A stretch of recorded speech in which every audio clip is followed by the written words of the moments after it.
happen to be of a generation that's nostalgic for That's So Raven, I guess.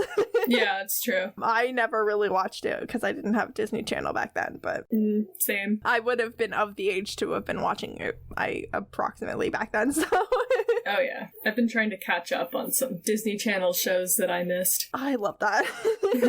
Dean lies and says that this doesn't freak him out, but they both know that it definitely freaks Dean out. So they try to flag Roger down, but he doesn't want to listen to them. So they break into the courtyard surrounding this building and climb the fire escape, but it's too late. Roger has lost his fight with the window and his head.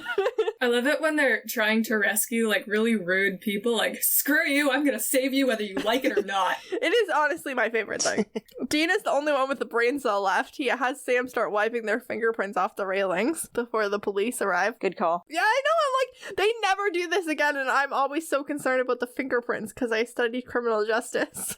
I Right. Evidence everywhere they go. They're always breaking into crime scenes Always. and fucking up shit. Like, Okay, that is a very valid point, but I do like this scene because, like, while Sam is all, like, overwhelmed and freaked out because he's having visions and he can't really do anything to stop them, Dean is still the one who's level-headed. He's taking care of his brother. He's trying to figure out how they can do this with, like, as little damage as possible. yes. They mention banshees casually here, and that they latch on to families. That's not consistent. We're not going to see a banshee until season 11, but that's not what they decide. That's not the direction that they decide to take. But funnily enough, that's from mythology. Yeah. I was like, they did not decide to do that with the show once we finally got there. It's like, never mind. We're gonna leave that part of the mythology out. I'm not even gonna be mad because the addition of Eileen's too good to be mad. That's Yeah, fair. absolutely. Sam Yeah. says that their family and the Miller family are both cursed, and Dean says that they aren't. The Winchesters have just had some dark spots. Tomato, tomato, I say. Sam says that their dark spots are pretty dark, and Dean's out of brain cells because his retort is, "You're dark." He used just one brain cell on the railing thing. They're gone. That's such a sibling thing. Like, you have to have the last word, but it doesn't have to be clever. It just has to come out of your mouth. Absolutely. I literally wrote these notes like a month ago, so I'm glad that they're funny because they're funny to me. I don't know what's happening. Just like, wow, I am so clever. So they go back to visit Max, and his mother is very upset, and Max has been burdened with more casserole than two people could ever consume before they go bad.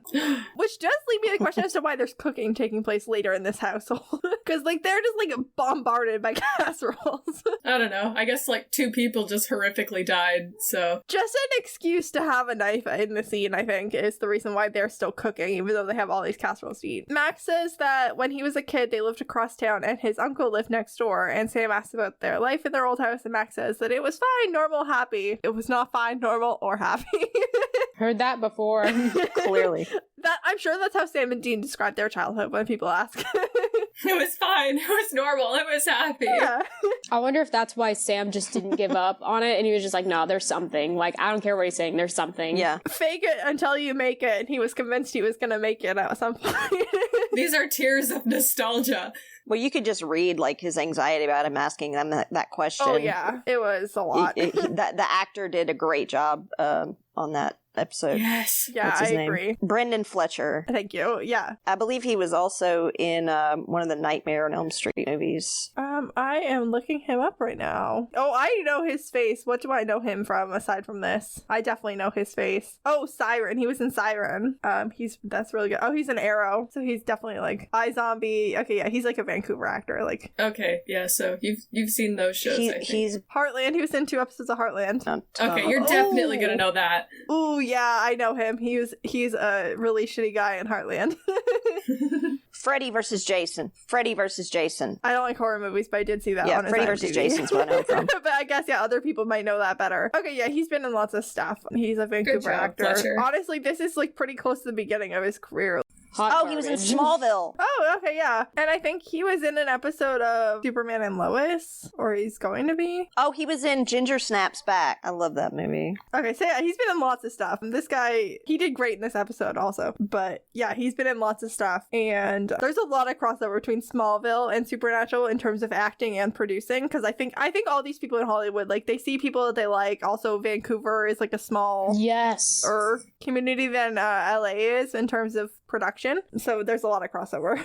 Yeah, like, okay, so, like, this, Monk, oh my gosh, there was another X-Files. one, and I was like, X-Files 24? X-Files, yeah. 24 especially. I didn't realize, and now that I do, it's kind of weird. The first season of Timeless. A lot of the producers all worked with each other on different things already, and then, like, they know actors that they like and stuff like that. And then other actors work with different people, and then, yeah, so it's like a pretty, like, network. Did I tell y'all about Misha Collins in 24? I know, KJ, you probably know. Yes.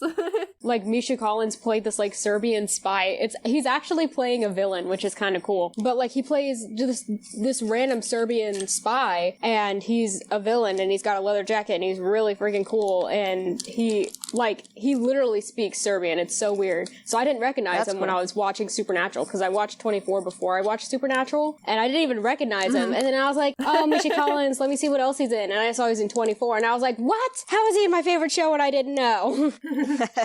Dean says, that no family is totally normal and happy, and they agree that he sounded kind of scared. So they go track down some of the old neighbors, and the neighbor is portrayed by Fred Keating, who looked familiar, and I couldn't figure out why, except that I found out why. He plays Jack Klein Sr., the father of Kelly Klein and maternal grandfather of Jack Klein. Oh. So he was in a couple of episodes in, like, seasons 13, 14, 15, 13, 14, somewhere in there. Good for him. That's why his face looked vaguely familiar to me.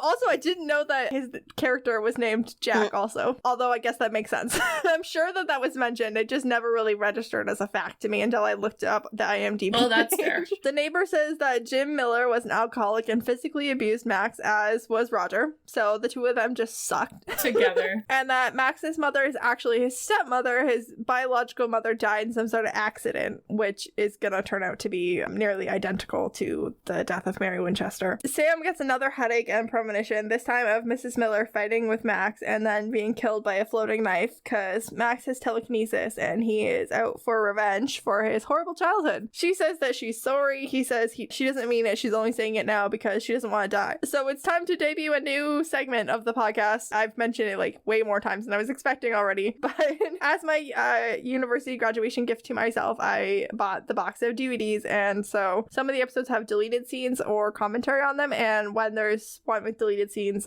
or commentary, I will easily be able to see that now because they're on the special features of the disc. And there is one from this where she does die. That knife goes like right through her eye and then her entire head. It's a lot.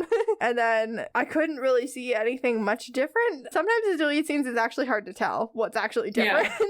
But then Sam says that he and Max are a lot alike with their psychic abilities and insists that they're not going to kill Max. And Sam makes Dean promise that he'll let Sam take the lead on talking to Max, and Dean grabs a gun anyways. We're back in the kitchen for the start of that fight scene between Max and Mrs. Miller. Sam calls Max to speak privately, and Max sees that Dean has a gun and locks them all in the house and disarms Dean. He knocks Mrs. Miller out, but Sam pleads with Max to talk to them, and Sam tells Max that he also has visions and he wants to help. That he has visions. I'm not sure that Max actually had visions. He gets into, like, the whisper pretty deep in this scene. It's time to pull out the big guns. I mean, honestly, the whisper is good for this. I would think this is a hostage situation. If there was ever a time for the whisper, this would really be it. Yeah. Max agrees to give Sam 5 minutes and allows Dean to take Mrs. Miller, whose name is apparently Alice, upstairs. The abuse is much more recent and severe than Sam has realized, because I'm sure that John stopped hitting Sam and Dean regularly when they got so big and strong and threatening. Especially Sam, like, he towered over John eventually. Yeah. In my brain, there was a point where Dean got big enough that John stopped hitting them because he knew that one day he would hit them and one of them was going to hit back. Like, you know, it never had to happen. Like, it never actually happened, but I feel like John was like, shit, if Dean wanted to hit me back, he would, and it would be bad. I'm the one who taught them to take out monsters. I don't want them to see me as something to take out. Right. Max's dad, not so much. Max's dad, the abuse has continued into Max's adulthood. Max says his dad beat him for the first time in a long time, and he was afraid that leaving wasn't going to be enough because, you know, next time that they saw him, it would just start right back up again. And Max says that when his dad looked at him, there was hate in his eyes, and he asked him if he knows what that feels like. And I watched this reaction like 3 or 4 times in a row. Sam thinks about it and then decides no. I am not sure that Dean would have had the same answer. I think that if Dean had been asked this question, I think Dean still would have said no. But he would have thought yes. I'm not 100% sure. Absolutely. Absolutely. I know he would have sat there and hesitated for a solid half second. Even Sam has to think about it a little bit, which makes me concerned. It should. Max says that among the other things Jim blamed him for, one was his mother's death. Max's mom died in a nursery fire when he was a kid, pinned to the ceiling just like Mary. Sam tells Max that what happened to his mom happened to their mom too, exactly the same. The world is opening up for Sam in this moment as he realizes that they were chosen for something, that they're the same. Sam wants Max to let them go so they can get some answers, but Max just can't do it. Sam and Max are actually dressed really similarly in this scene. Sam has an extra shirt, but they both have this like blue, gray, like white colored shirt, like light colored shirt on. And then Sam has a brown jacket with a hood and Max has a brown hoodie on. Ooh, I didn't notice that. They actually are dressed like fairly similarly. Parallels. You with the clothes in this episode. But like, it's important. I think I'm just mad because when we talked about Faith a few weeks ago, I missed a clothing thing that I was really important. So now you're overly perceptive of clothing. I think that might be part of it, yeah. Upstairs, Dean is tending to Alice's head wound, and Max comes upstairs and the door closes behind him. Dean is flung into a wall hard. That'll be some new drywall. Max has Dean's gun, which floats in the air, and Max warns him to stay back, but Dean says, if you want to kill her, you gotta go through me, and Max shoots Dean Winchester right between the eyes. Well, that ain't good. There's another deleted / extended scene here, but in all honesty, I think it was pretty much exactly the same. It's nothing like really to report. So when I first saw this episode, I had already heard about Supernatural and I heard that the boys died a lot. So when I saw this scene, it didn't even occur to me that it could be a vision. I was just like, oh, I guess this is the first time they died. Like, I just didn't even think like, oh, maybe this isn't real. I just thought like, oh, I guess I'll just bring him back later. It's fine. Yeah, so the only difference I could see between this deleted / extended scene and the actual scene is that I think Jared just plays his reaction to this a little bit differently, but that's about it. It's not different really at all, because we cut to Sam downstairs and he's having this as a premonition. As always, it's a big mistake to threaten the lives of one of the boys. Every time that one of the villains is like, I'm gonna kill Sam, I'm just like, oh, well, Dean's gonna kill you now. You just signed your own death warrant. You just jinxed yourself. You fool, you've only made them stronger. And it gets worse as soon as Cass joins. As soon as anyone ever says anything to Dean, smite, smoten, instantly. Smitten. If you are in love with something, I think it's smitten. I think if you're gonna smite someone the way that angels smite people, I think it's smote. I've had way too long of a discussion about what the correct past tense of was it smite because is. of Moana? Was it because of the Moana movie? Because that also launched several because of me. No, like, I was just movie. making a joke. We got that. It's just Okay. that I have opinions. Sam moves the shelves that are in front of this closet door with his mind, which is never really addressed again, which I think is a mistake by the writers. He runs up. Actually, no, I actually have a theory about this. Maybe I'll put it in now, but I'll definitely bring it up next time. But Sam runs upstairs just before Max shoots Dean, and Sam tries to talk Max down, and it worked, but not in the way that Sam expects, and Max shoots himself. I have a theory about Sam, because we never really learn what Sam's, like, power is, technically, and none of the other children, like, all the children have really different powers, so it doesn't make sense that Sam and Sam can do this telekinesis thing when that's Max's thing. Like, it doesn't make sense for that to be part of Sam's powers. I think that Sam's power is, like, the psychic, like, vision thing, but I also think it's like he's like actually in tune with the other special children. I think he can kind of like borrow their powers. Cool. Yeah. Like Rogue. Yeah, like Rogue. Maybe. But Alice comes in sort of clutch here. She tells the police that Max threatened her with a gun and then shot himself in the struggle. And she sobs that she's lost everyone, but goes quiet as soon as the police stop asking her questions. Like, I don't feel like she's actually that upset to have Jim and Roger out of her life. She did a good job pretending, though. I was convinced. Yeah. I guess the actress is good. Good job. I just was like, the police walked away and all of a sudden the sobbing just like stopped. I was like, Good job. Oh, maybe that wasn't that real.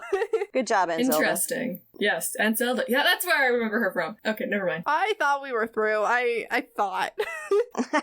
But then then Sam Winchester said a thing that made me want to launch myself through my screen and try to fight him, even though I could never fight Sam Winchester and win. But you could try. But you can try. Honestly, the rage might carry me through in this particular case. Dean makes a remark that Max was so far gone and that unless they'd gotten there 20 years earlier, there's nothing that Sam could have done to help. Sam says they were lucky that they had their dad.